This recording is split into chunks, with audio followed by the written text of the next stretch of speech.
It is amazing how many thoughts we have that we're unaware of. I noticed when I was having a bad day, I was in the middle of assessing apps for my thesis, and one of them focused on breathing exercises. I was doing one of the exercises, and I found it really hard to breathe. While I was watching the screen dictate my breath in and out, I started to notice the thoughts that were running through my head.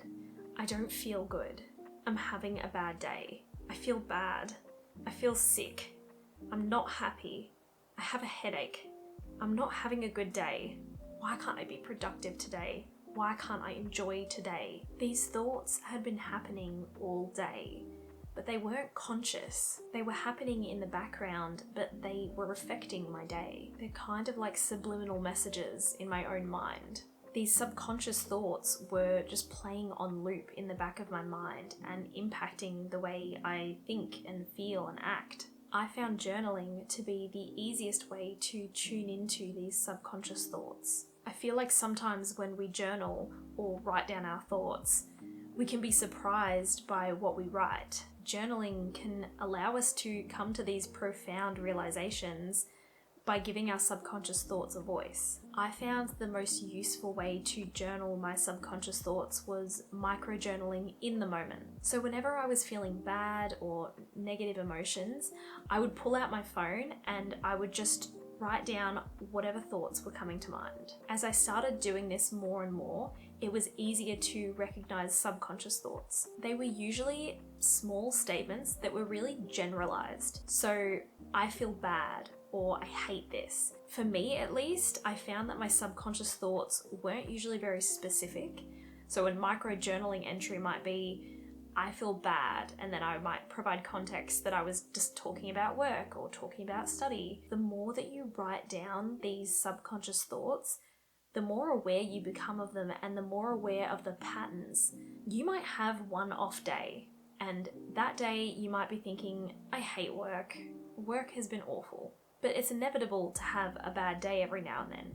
But if you're consistently saying that over weeks and weeks, or having those subconscious thoughts of, I hate this isn't right, I'm not happy, then that's something that you probably want to delve into.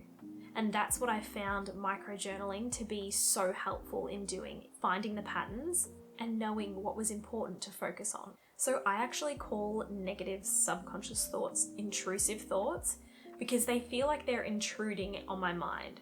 It's not how I want to feel or what I want to think, but it's this external force that is making me think this way. And I find it's really helpful to ignore intrusive thoughts in the moment. So note them down in your journal, in your phone, in your notes app, but don't delve into them in the moment when you're having those thoughts. Instead, choose a time when you can sit down and look at the thoughts that you've been noting down and see if you can recognize any patterns. Is there anything you need to focus on or work through? Sometimes the intrusive thoughts were fleeting and they don't have an impact on you going forward. And so not delving into them at the time is really beneficial because it doesn't turn it into a bigger thing than it needs to be. But having this specific time set aside to assess whether the intrusive thoughts have an impact on you or not is really valuable, because it's telling yourself that you're listening and you're not ignoring them or pushing them away or resisting them. You're looking at them objectively, and I've found that's the healthiest way to go about dealing with intrusive thoughts. As I'll probably say time and time again, the most important part of any self-growth journey is making sure that you're being self-compassionate. It's okay to have negative intrusive thoughts. The important thing is that you're working to reduce their impact on your overall happiness. And for that, you should be really proud. This video is discussing intrusive negative thoughts, and I have another video discussing how to feel negative emotions. I'll have that linked on the screen, and I hope you found this video helpful. Thank you so much for watching, and I'll see you guys next time.